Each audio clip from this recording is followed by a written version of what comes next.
Hello, hello, good people. Good morning, good afternoon, good evening, wherever you're watching this from. My name is Audrie Ashiali Odor. I'm a high school teacher of English language and literature.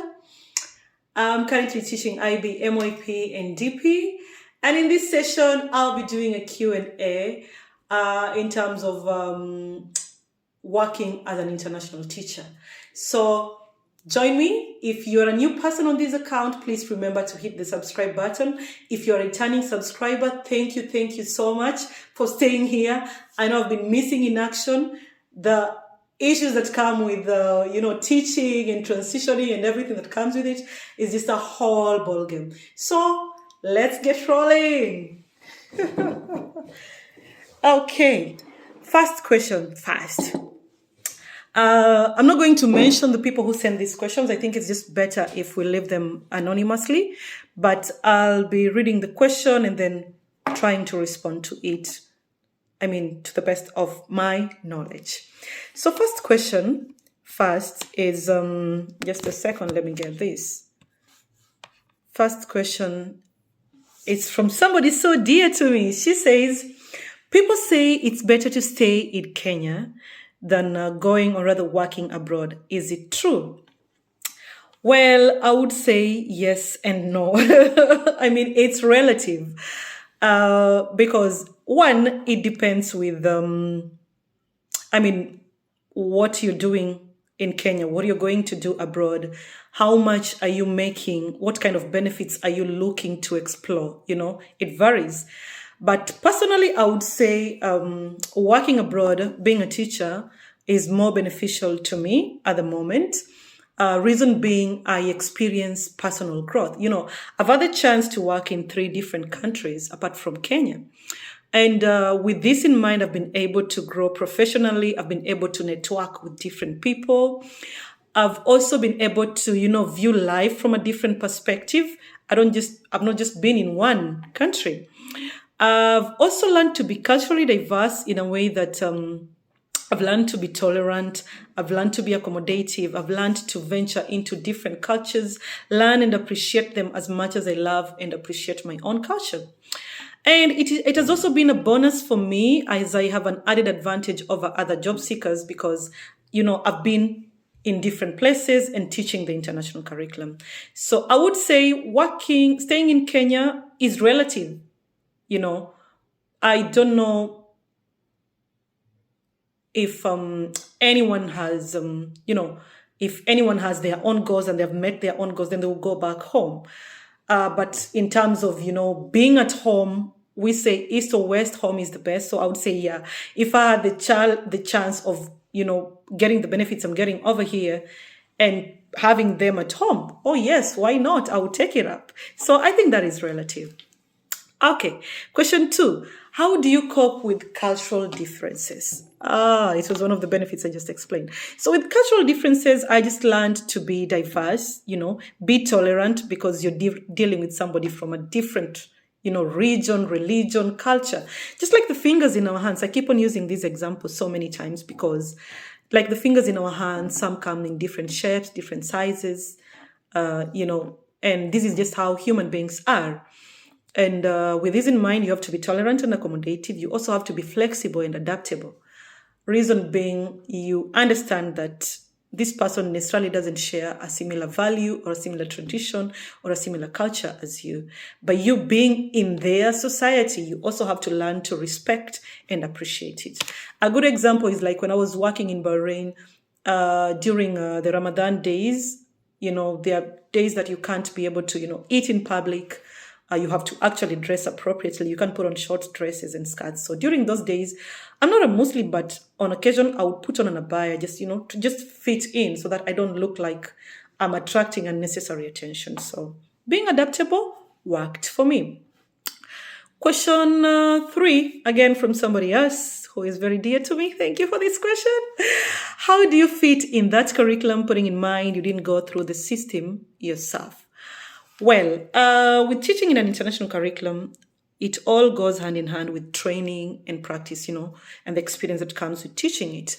You should be somebody who's just willing to learn, being progressive in nature.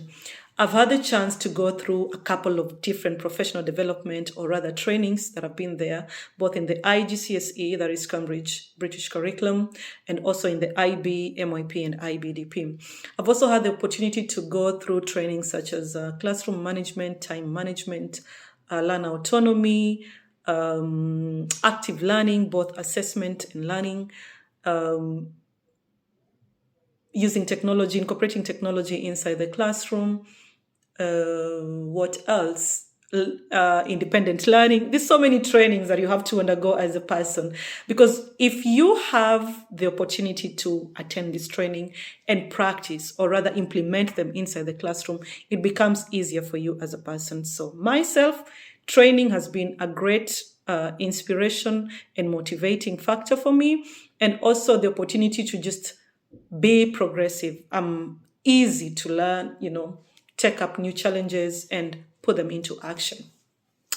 Next question, very interesting question. Do students take you serious when teaching now that you're an African? Wow. Oh yeah, they do. It's all about creating a rapport with your students. You learn to be firm and fair with them. They learn when it's time to work and when it's time to, play. You also have to be more of a facilitator, more than just being a content deliverer.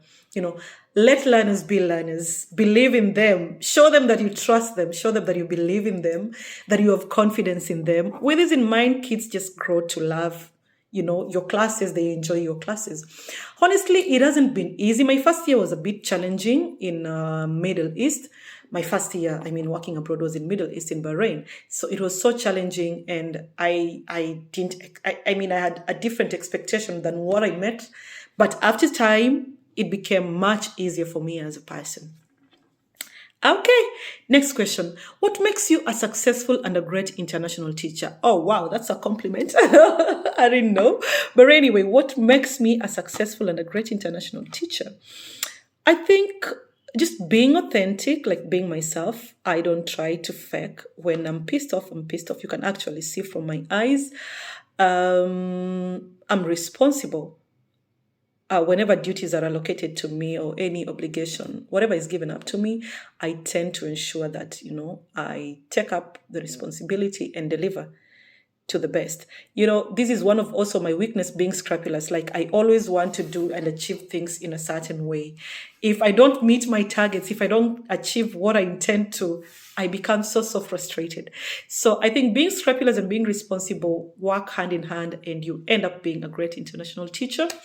Also being adaptable and tolerant, because depending with where you're working, I was in Middle East, I went to Uzbekistan, and now I'm in Moscow. So there's just a bit of changes that are coming in with a different school, the way the system is run, what kind of curriculum they're doing, what kind of management is there. So you have to be adaptable and also willing to learn, as much as you know your content. Yes, you're teaching English language and literature, but in what essence? Are you teaching English as a second language? Are you teaching only the English literature bit, or are you teaching both the language and the literature bit? So I think that has made me to be who I am, or a better person, I would say. Okay, another question. Is it easy to land a teaching job abroad after one relocates? Well, this varies within countries. I've not done this myself. Most of the time, I've been hired directly from, Kenya or a different country that I'm in. And I tend to move into a country when I already have the job. However, I think this varies within countries. Some countries expect you to be trained in their system and get their teacher status before being employed. For example, maybe in the UK, in Canada, in Australia, they would expect you to, first of all, get into their system, be trained, and thereafter then get the teacher qualification status, and then you can be absorbed in the system.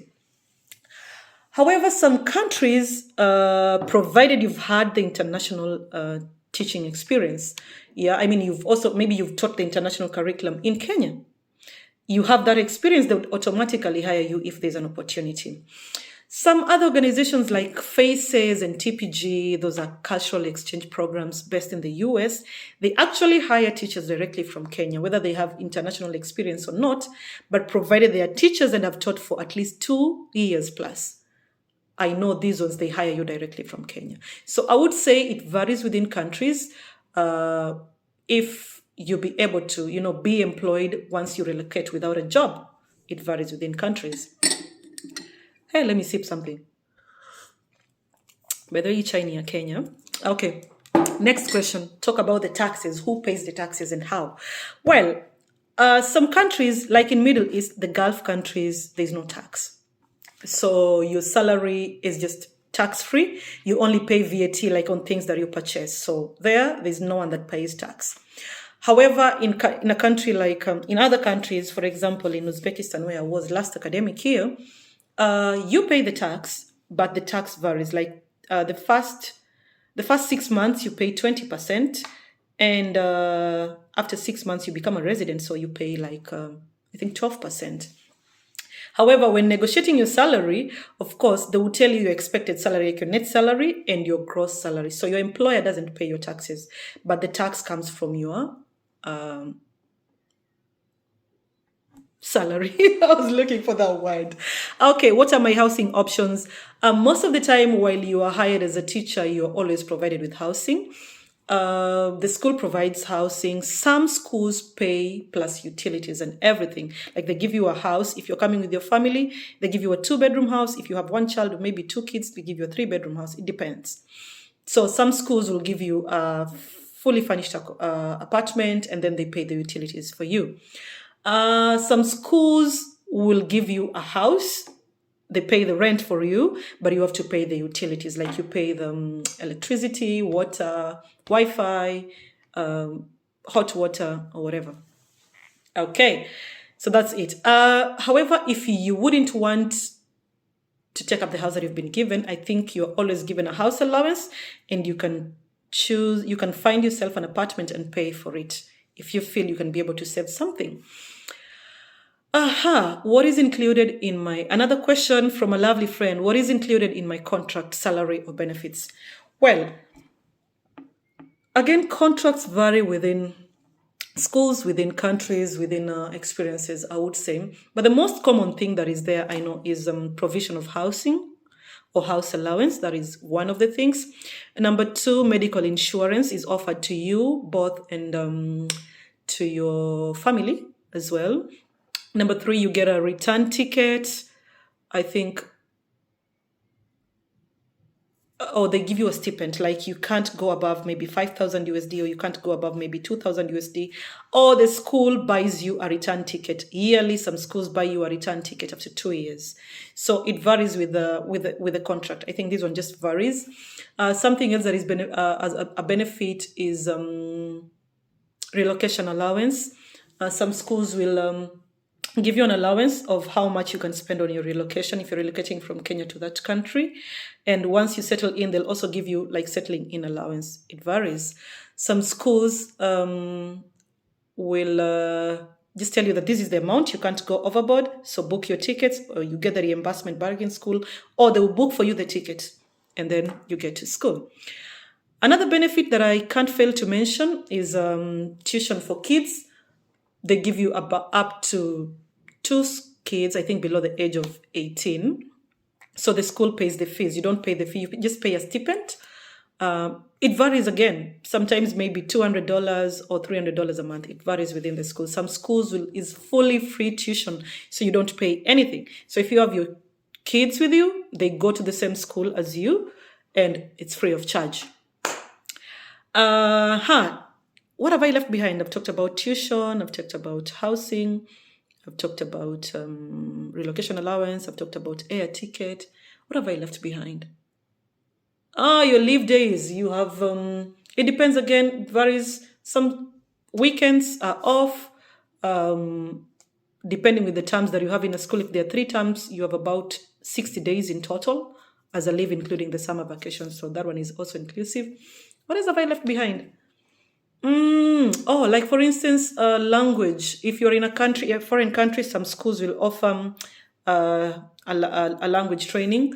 For example, if you are in Bahrain, Arabic sessions are there. In Uzbekistan, Russian language, Uzbek language. In Russia, Moscow, you have Russian language. This is offered after school, so you get it as a package.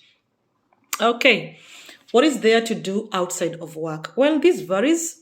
Some people opt to do tuition. I'm talking from a teacher's point of view. I don't know about other professional, but from a teacher's point of view, some people opt to do, they pursue their talents like teaching, singing, teaching dancing, acting, or going to train football, swimming. It just varies. People just decide to explore their own talents. Some people would opt to just do tuition, like after school tuition. So they tutor other kids and they can earn a living out of it. But sometimes it's strenuous depending with what time you go to work, what time you get back from work. So it varies. Some of the few red flags I'm likely to encounter and how I can mitigate them. Well, I think this one goes back to you as an individual. There's so many red flags. There's so many fake people out here. And you have to be, cautious of who you're interacting with, who you're dealing with. Get to know people first before you kind of, set yourself into things. There've been a lot of scam cases, It's across the globe. So this varies with who are you interacting with. Again, something else is, I would say, is don't just get so absorbed that you forget yourself. Understand where you're coming from, understand the kind of objectives you have, what you want to achieve, where you want to be in 5 or 4 years. Don't just get swayed away.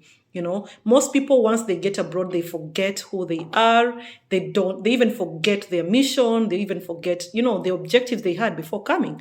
So once you're here, set your mind. Don't forget who you are, because it's so easy. It's so easy for you to get swayed away. You end up having worked abroad for 10 years, but there's nothing you can account for. Okay, next question. This is from somebody so dear to me, brother. How does one cope with the change of environment, country systems, and how to deal with homesickness? Well, I'll be answering that in my next video. Thank you for being an amazing audience.